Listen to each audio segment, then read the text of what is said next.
Läuft dir gerade das Lied nachher? Nicht? Und jetzt? 4. Stock.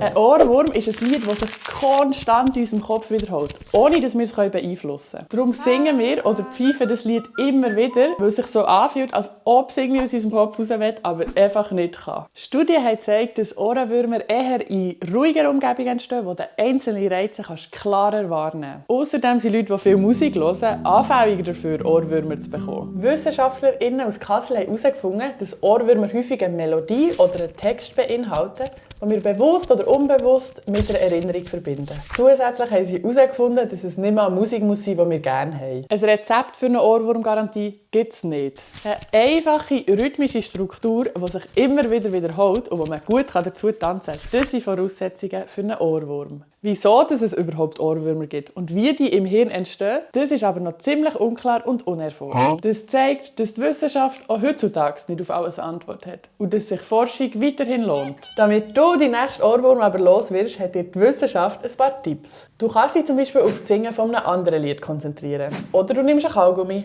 Dein Hirn kann sich nämlich nicht gleichzeitig auf das innere Singen und aufs Kauen konzentrieren. Welches ist dein nervigster Ohrwurm? Schreib es uns in die Kommentare.